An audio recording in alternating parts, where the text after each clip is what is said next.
Welcome to the Karen Kenney Show. This is the place where we take a no bullshit look at life's little lessons. Here, together, we find the spiritual glory in even the most wicked hard story.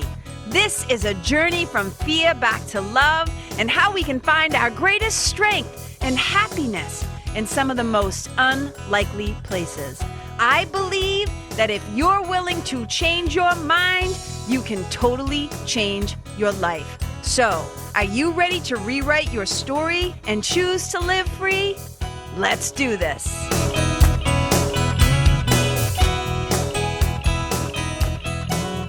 Hey, you guys, welcome to the Karen Kenney Show. I'm so excited to be here with you today. And this is kind of a fun little topic and a fun kind of way in. Fun way in the door. How do we get here today, KK?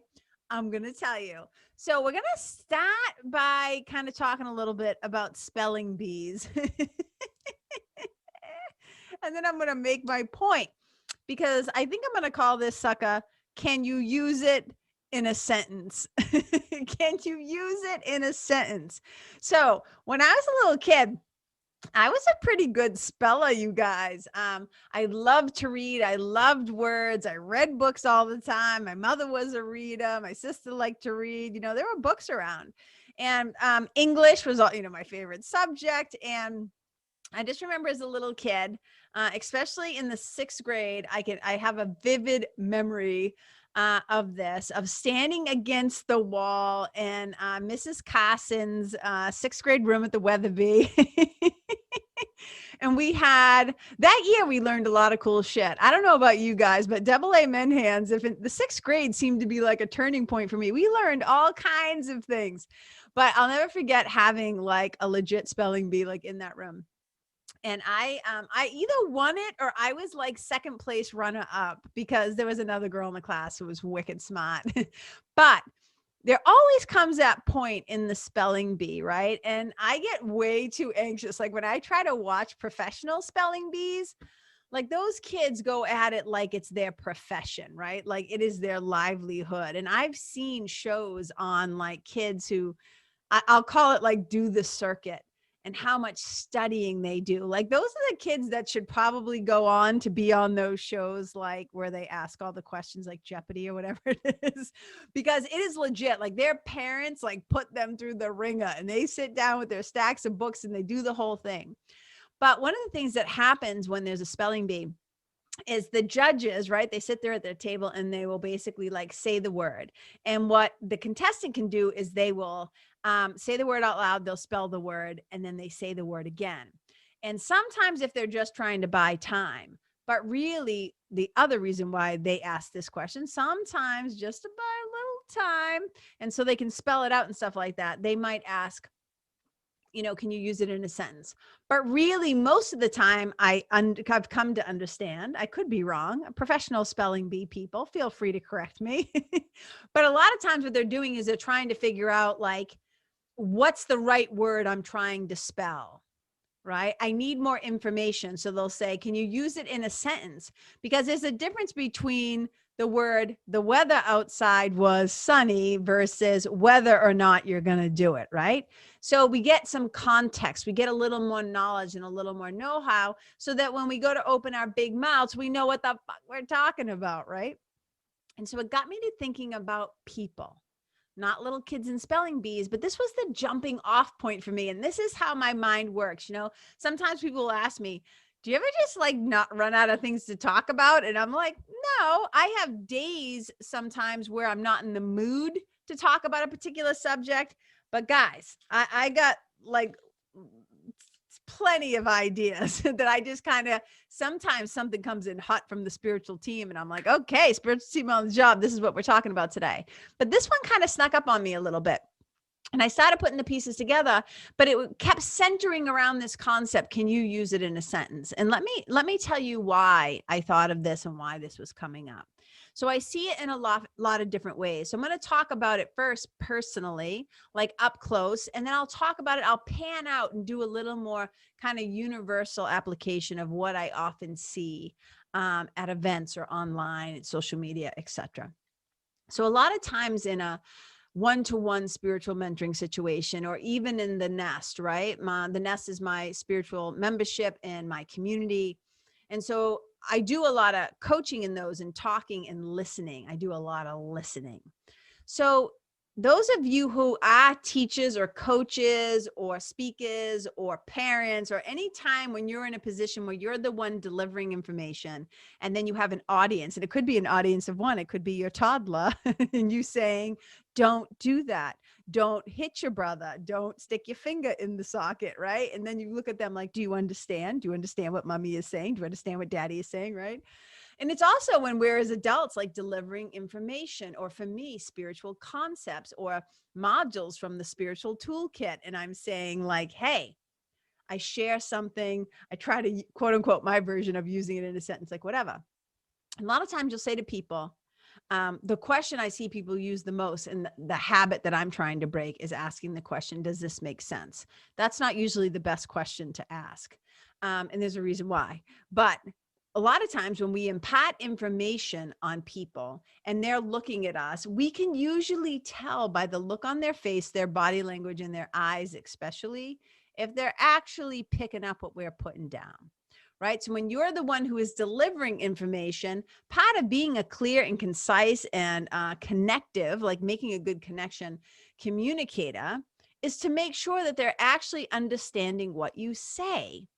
And a lot of times people do not want to look stupid.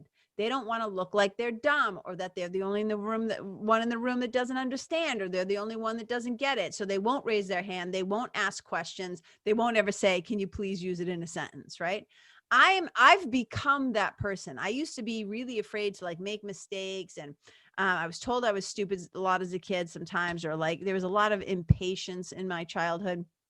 And so I had a lot of fear, right? And so I was very hesitant to try sometimes, like do new things, learn new things. Like I would make myself do things that scared me, but it was not super comfy at all.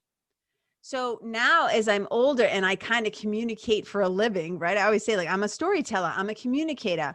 When I ask that question, when I'm trying to understand, does my audience understand what I'm saying? Like, could they take this thing and then go out and apply it? Have I been concise enough and clear enough and made it practical enough that they can take this idea, this thought, this concept, and start to put it to work in their life? But a lot of times in the beginning, when you're teaching and you say to somebody, is that clear? Tell me your thoughts about it, or whatever. A lot of times people, if you just ask the question, here's why, does this make sense, is not a very good question. It's not that it's a bad question, like you're a bad person for asking it. It's just not going to give you actually really accurate feedback. Because if you put most adults in that situation, after you've been talking to them and explaining something to them, and you say, does that make sense? Almost nobody is going to raise their hand and go, no, because nobody wants to be the person in the room that doesn't get it. So first of all, as a communicator, I kind of put that on myself and try to find a better way. So a lot of times you might notice, if any of you notice my teaching style, what I do, I'll come at it from a couple of different angles.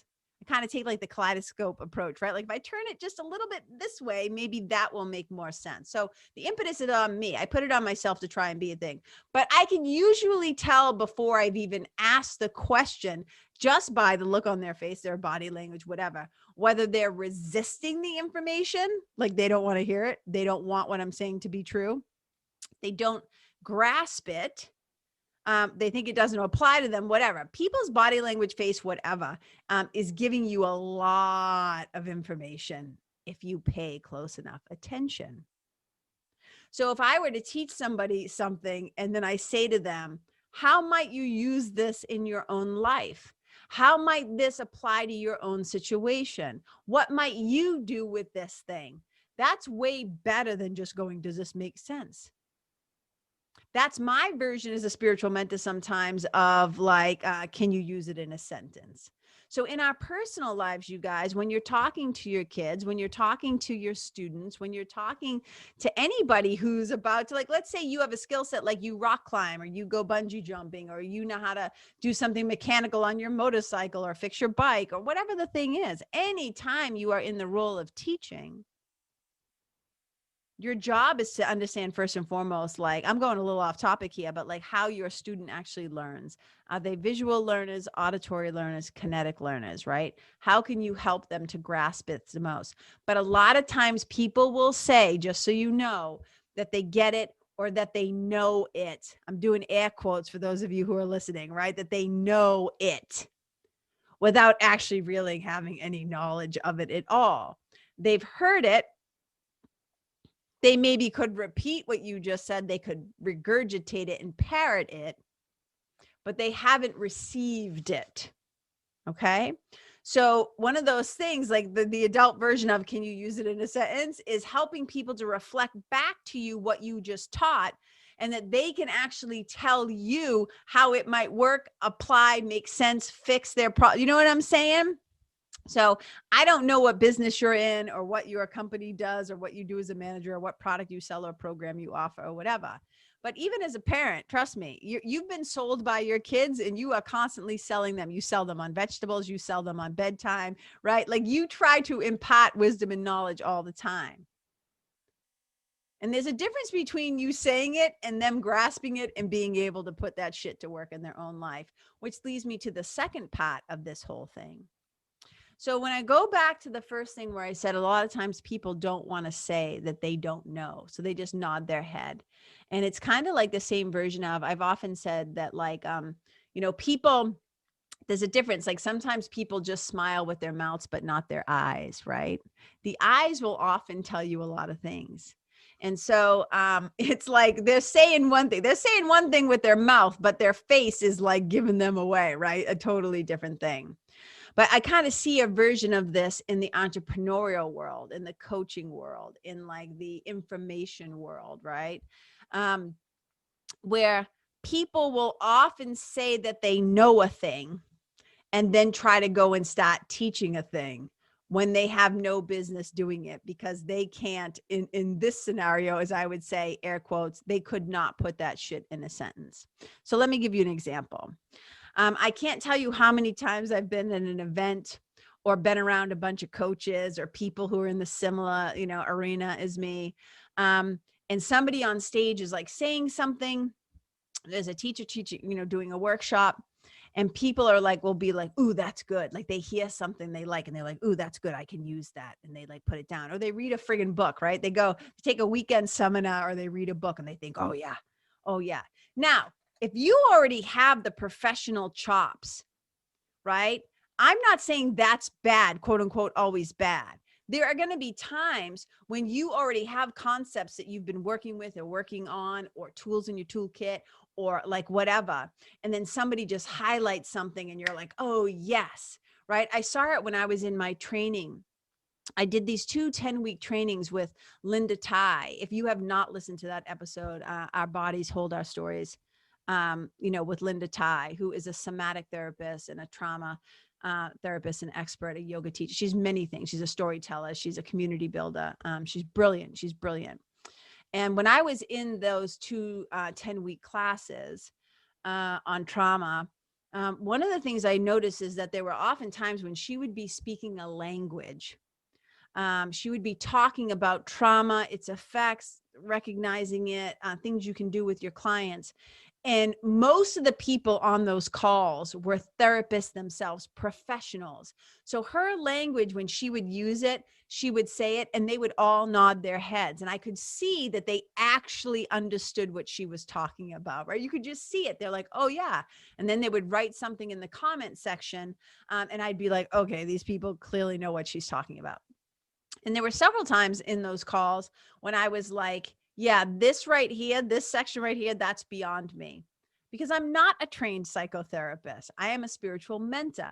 And while I have a pretty, good grasp of a lot of things, there are just certain areas that like I did not go for school for, We did not use the the EMDR things, or no, the SMD, ESMDR, whatever, all those, psycho tests that you can get, psychological tests you can give to people and stuff like that.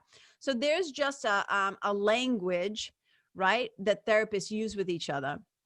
And I could see those of us on the call because we were on a Zoom call, and I would keep it on the screen where I could see a bunch of people at once and not just Linda. And you could see the people who totally got what she was talking about and those who didn't. But I would be not only remiss, but dangerous if I tried to take something that she said or shared and tried to start putting it to work in my own life and with my own clients without having full capacity and understanding of what the fuck she was talking about. At that point, just enough to be dangerous. So I took a lot of notes during those calls. And when she would say, does anybody have any questions? I would sometimes ask questions. I asked a lot of questions like in the chat box, because there were times when I was like, I don't know exactly what this means. I needed things to be clarified. I needed things to be spelled out for me. And I'm not afraid anymore to ask 1,000 questions. One, I'm wicked curious, but two, I can't take action until I fully kind of understand. I can't actually apply things in an effective way until I actually know what's going on. So if I can't, quote unquote, use it in a sentence, right? If I don't know, like there have been times when I've used a word, or I go to use a word, and I do this all the time. I'll sometimes be talking to people who have like bigger vocabularies than me, and they'll use a word. And to my, I mean, I think it's really kind, to my own credit, they perceive me. I don't know if I can take credit for it. I don't know if I'm saying this the right way, but in their kindness of how they view me, I think they think I'm smart enough to know what that word is. But I'm not afraid to go, wait, what does that mean? What you just said? I don't know that word. Because I'm more interested in understanding than looking smart. And one of the things that I see a lot of, again, in the entrepreneurial space, in the online world, in the coaching world, on social media, is that people will listen just enough, or will hear just enough, or will borrow or steal or whatever, concepts, ideas, words, theories. And then they try to turn around and use it right away. And it's actually not very helpful, and it's actually kind of dangerous. And I've seen it so much as a student of A Course in Miracles, right? I've been a student of A Course in Miracles for a wicked long time. I was just looking around the book's over there. I'm not going to go grab it. But I've been a student of Course in Miracles for a wicked long time. And what I often see is when people first come, they come to be a student of the course, they start reading it, they start doing the daily lessons, they get really excited and really exuberant, and they immediately try to start sharing or teaching the concept or using the words like, choose love over fear, like, and all these things. And I'm like, oh, they know just enough to be dangerous. They don't really know what they're talking about. They're trying to use it in a sentence without actually having the full concept of what is really being said. And the thing that's fascinating about A Course in Miracles, it's not just about like the sentence that's been written or the word. It's all the other things, all the other sentences and words around that help you to kind of understand what's really being said in that book. And so often people like, well, just extract the sentence out and then try to use it in the way that they think that it was meant, and they're totally off base. And this isn't me like making other people feel shitty or bad about that. I'm just saying there's a lot more to knowledge. Like so often people will say, like, let's say, I'll give you an example. Like, let's say I had a new client and I see them struggling with something in particular. And I mention a book, right? I hold up a book and I go, yeah. And they're like, oh, I know, I read that. So here's the thing. Let's imagine that this book is about something that they are currently experiencing, doing, and suffering from in their own life. And I hold up the book as a potential resource, right? To help them to heal, to grow, to understand what they're doing, to make better choices, right? And I hold it up and they go, oh, I know, I read that. And I always will stop them and say, no, you don't know. You may have read the book, but you don't know. Because if you knew, you would actually be applying it and living it. There's a difference between knowing, like intellectually, I'm tapping my head, right? Can you hear that? My thick skull. There's a difference between knowing, oh, quote unquote, I know, I've been exposed to, I know, versus now I'm tapping my chest, I know. And there's that old saying, you guys have possibly heard me say it before on a podcast, to know and not yet do is to not know. So there's a difference between knowing the mind and actuating, living it. There's a difference between theory, knowing, and application, putting it into practice. There's a difference between thought, thinking it, I quote unquote know it, and action. So it's not enough to just quote unquote know things. It's like, can you use it in a fucking sentence? You know what I'm saying? You know what I'm saying? So, one of my teachers, one of my membership, the king of memberships, as we sometimes call him, Stu McLaren, he uses this really great example. And I love it. And I think it's so smart. And you'll know exactly what I mean as soon as you hear it. He'll say, I can read all the books that I want to on swimming. I can read like 4, 5, 6, 7, whatever books on professional swimming, how to swim fast, how to turn at the end of the pool, swimming, read all the books. I can know, tapping my head again, a lot about swimming. Doesn't mean I can get in the pool and swim. And this is what I see a lot of. And I bring it up because I think we have to be checking ourselves. We have to keep a good eye on ourselves and notice the tendency to want to appear smart, to want to appear like I know, to want to appear like, oh, I can just take that principle that I just heard for the fucking first time and it sounded fancy. And I see people trying to regurgitate and parrot, and I've talked about this before, hanging a shingle before they're ready, knowing just enough to be dangerous. And the reason why it's so important to be in an integrity around this concept of can use it in a sentence is because we can really hurt other people. We can actually harm people if we are putting ourselves out there as somebody who knows how to deal with, help, fix, help to heal, help to direct, help to whatever, when we're really not qualified to do it, when we really have sometimes no business doing it. The way that we learn to quote unquote use it in a sentence is we practice it, we apply it, we fall down, we make mistakes, we learn from it, we get back up. But we have to be in integrity to know, oh, I actually don't know this thing. And when somebody says to you, do you understand? Does that make sense? Even though that's not the greatest question to ask. That we answer honestly. No, I don't quite know that.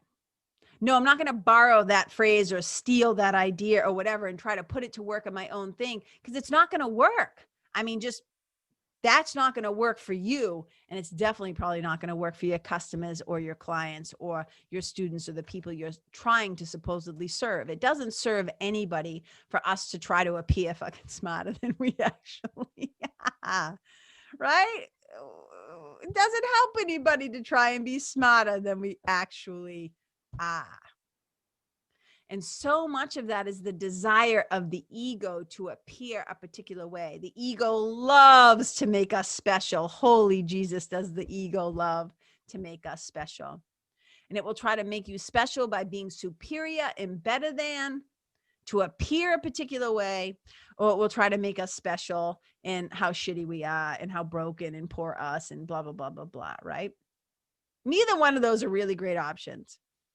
It's actually so empowering. Somebody says, can you use that in a sentence? I'm like, no, but can you use it in a sentence? Because then maybe I'll be able to understand better. If we can show up with a little bit more vulnerability, if we can show up and say, I need help with that. If we're being really honest of the level of our education, and I'm not talking about school, first, second, third, fourth, college, master's degree, but I'm talking about the true education of us being able to think on a thing, speak on a thing, apply a thing, put it in a sentence, actually be able to be helpful versus trying to like rush the process. And, you know, it's a curious and sometimes wicked strange thing being a spiritual mentor. And I saw it as a yoga teacher and stuff too. And I'm sure anybody of any kind of caliber in their field, any kind of level of expertise or knowledge or wisdom or whatever, right?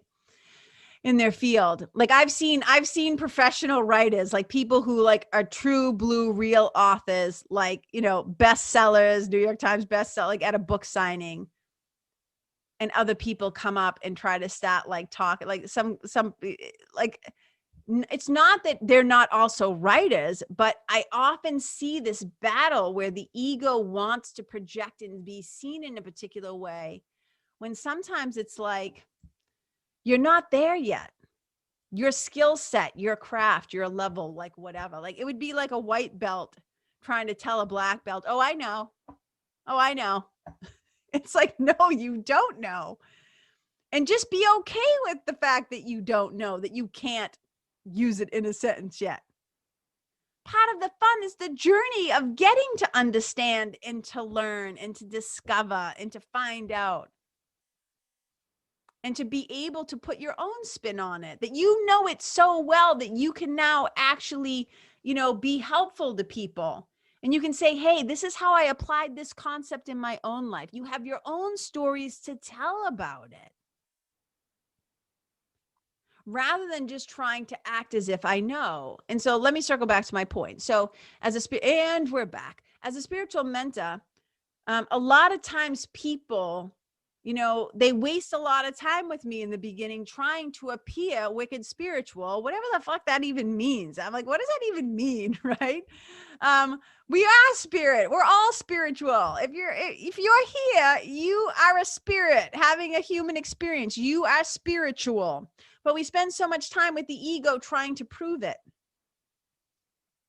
And so in the beginning, right, people don't want to let you know that they're suffering, or they don't get it, or they don't understand, or they didn't, you know, and a lot of times they'll be like, oh yeah, I read that book. I know is like one of the biggest cock blocks to true knowledge.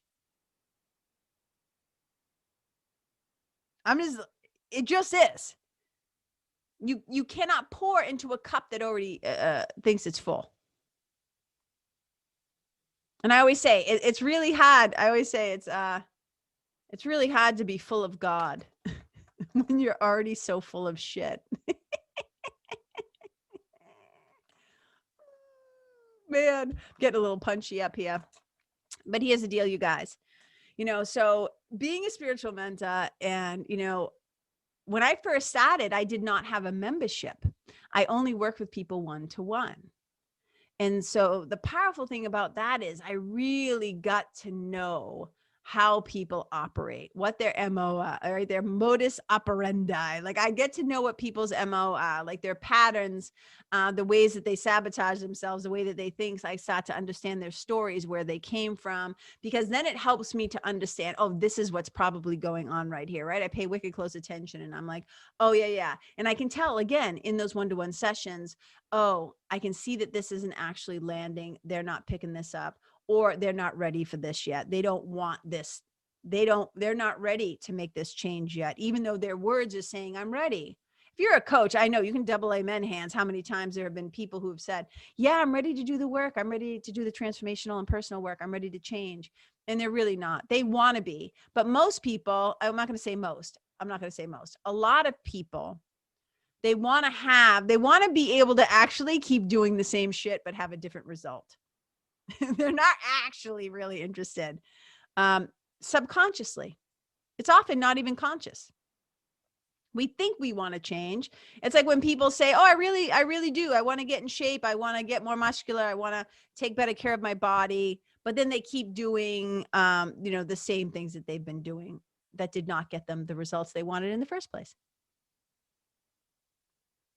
And so the beauty of getting to work with people so intimately in one-to-one, whether it's through, you know, my 6-month program or my day of Voxa, my heart-to-heart days, is that I can spend a little time like going deep with people and getting to understand those patterns and how, you know, the intellectual pull of I know, which again is often a great big cock block to true knowledge. Because to know and to not yet do is to not know. So one of the things I love the most about the Nest, my spiritual membership and community, and one of the reasons why I created the space, there's a lot of reasons why. And over time, I'll continue to tell you about it because I think it's important. I think those kind of communities are needed right now. Not saying I'm so special. I'm just saying I've paid attention long enough that I've seen we need those kind of safe spaces right now for people to come together. But one of the heartbeats of it is that it's not a program that like ends, like a course eventually ends. A mentoring program usually eventually ends. But with the Nest, it's ongoing. And the reason why that's so important is I'm meeting, sometimes people come into the Nest that I've never met before. I didn't get to spend all that one-to-one time with them. I can't like on the spot go like, oh yeah, here's the thing. They're doing the thing, right? So in the Nest, it gives me some time to kind of start to, get to know people through all the coaching calls and what's being posted in the group and through the modules and all this stuff, the discussions and it's amazing. But it's an ongoing opportunity to implement and to integrate, which is my version of, can you now use it in a sentence? And this is how I know people can use it in a sentence, because I'll see the results that they're fucking getting. I will see the way that their language changes. I'll see that they start to use their voice and they speak up. I'll see that they're making different choices in their lives. I'll see that their relationships are improving. I'll see that they're a little bit happier, more at peace. I'll see the way that they talk about themselves and others. I'll see the way that they're choosing love more than they're choosing fear. They're making that journey from their story to their glory. They are able to take these concepts, these spiritual principles, and apply them to their everyday life. And that is miraculous. Like that to me is the magic of being able to use things in a sentence, because then you actually start to see the value of the damn thing. You get to see it work in your own life. I call it getting proof of life. You get to see your own results. You get to see your own transformation. Because if we can't implement and integrate, if we just want to keep it all up in our head in the knowledge thing and not drop down into the heart and into our hands and then out into the world, if we can't live it, then we don't know it yet.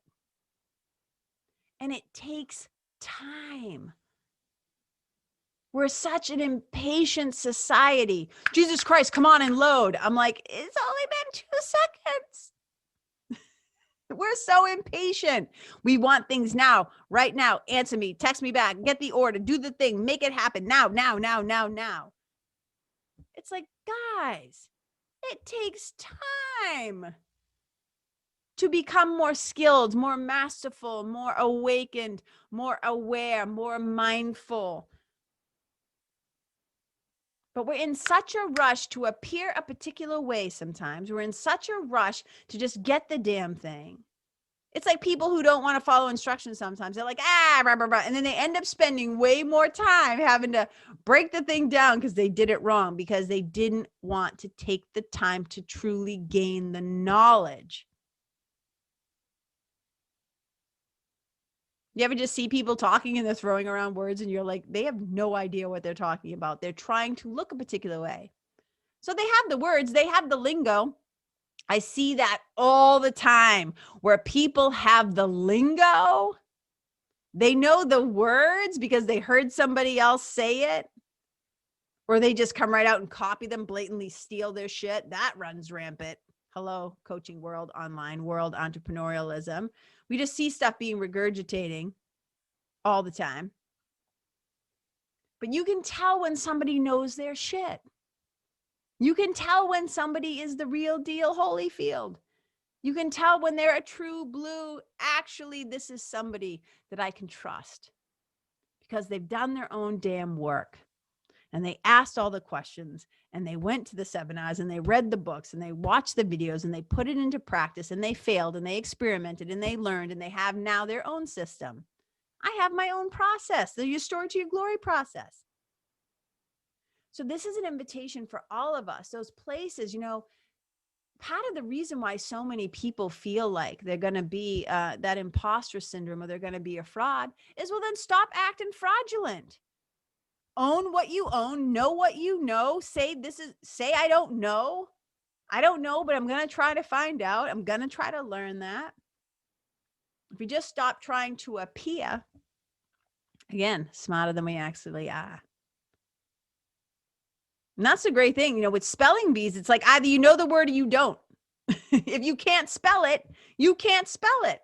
And I know sometimes those poor kids, oh my God, the pressure. I just got anxious. I just like, oh God, just even thinking about it. So just think about that the next time when we try to, put on our smarty pants and we try to look better in a particular department than we really are. It's like, can we just have some humility, a little humbleness, and just be able to say, because here's the thing, you guys, you're still totally lovable. Even if you're not Encyclopedia Brown, even if you're not a walking Wikipedia, even if you're not the Encyclopedia Britannica. I think those are the ones when we were kids. You don't have to be a walking dictionary. You don't have to. That's why we're all here, to help each other. You have skill sets I don't have. You know things that I don't know. I can learn from you. I might know a few things that you don't know. You can learn from me. But if we're all like hustling to trying to be in that, jockeying to be in that position of power, to be the best, to be the whatever, to it just becomes ridiculous. It becomes ridiculous at some point. So how about we just get a little more comfortable? Like, as I always say, own your brilliance. Yeah, I know that. I can talk about that for 30 minutes. I can come into your group and be a guest teacher. That's my area of specialty, spirituality and storytelling, loving people, blah, blah, blah. That's my jam. That's my thing. Yes, let's do it. But know your lane. Don't be afraid to say, oh yeah, I'm not a good fit for that. But you know what? My friend so-and-so really is. You know who you should talk to about that? Or don't be afraid. Just don't be afraid to raise your hand and ask the question, and don't be afraid to raise your hand and say, I don't know. Can you help me to learn so that I can use this in a sentence? So that we can actually show that we know what the fuck we're talking about, because it really matters sometimes. It really matters most of the time. So that's my invitation, you guys, right? To allow ourselves to be, to understand that we are always, always perfect children of God, like who we are, like who we truly are, and to who we truly belong. Perfection, light of the world shit, light of the world. But our ego personalities could use a little work. Sometimes we just need to go, yeah, I don't know. So remember, it's not just about knowing. It's about being able to actuate the thing. It's not just about theory. It's about application. It's not just about the thoughts. It's about the action. It's about moving, taking that journey without distance, as A Course in Miracles says, from the head to the heart.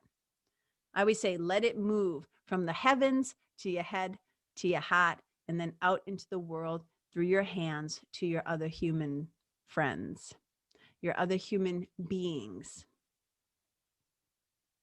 That's the journey. So you guys, thank you so much for listening. I hope that this has been helpful to you in some way. And I hope that if you have any interest at all in ever working one-to-one, that you'll reach out. Just go to KarenKenney.com/work with me. And if you're interested in the nest, here's a little secret squirrel tip. The nest is going to be opening up officially again in September. And the price is going up. So before that, I'll probably do a little secret squirrel flash sale to the people who are on the waiting list. If you've been thinking about it, contemplating, if you felt called to it, if you're curious about it, if you're like, KK, I think I want to do this. You guys, I have the most amazing community. These people are so beautiful and friendly and caring and loving, and they're doing the damn work. And they show up on the calls, and they show up in the group, and they support one another. And it's a great way, if you've been trying to work through some stuff in your own life, to be able to install those internal stabilizers so that as you move through the world, that you can be in a place of more happiness and peace that you don't get taken out at the knees as much. You don't let the traumas and dramas of your life run the show. You're able to quiet the inner critical voice. Then the nest might be a perfect fit for you, a place where you belong. And that's one of the things that I love about the nest is we get to grow together. We get to integrate and implement so that we can use these spiritual things in a sentence. We see it at work in our life. And that, my friends, is just KarenKenney.com/nest. Come check it out if it piques your curiosity, if it calls to your heart in any way. So once again, you guys, thank you so much for being a part of the Karen Kenney Show. I love you. I appreciate you. I haven't even checked in a long time, but I think we're on our way to like 100,000, listeners. I think we're somewhere we passed 50. I stopped looking. I don't know. I'll look at a few more weeks, see where we're at. But here's what I know, that the show is getting listened to, and that makes my heart so happy. And I couldn't do it without you guys. So I appreciate you. Again, I celebrate you. I love you. And wherever you go. And I say this every time, you guys, because I really mean it. And I hope you actually listen to this and you don't just blow it off. And I know some of you do. It's like, she's going to say the thing, she always says. But I really mean it. Repetition is the mother of all learning. Repetition in this listening is how we come to know and use it in a sentence. Wherever you go, may you leave the people, the place, the animals, and the environment better than how you found it. Wherever you go, may you be a blessing. Bye.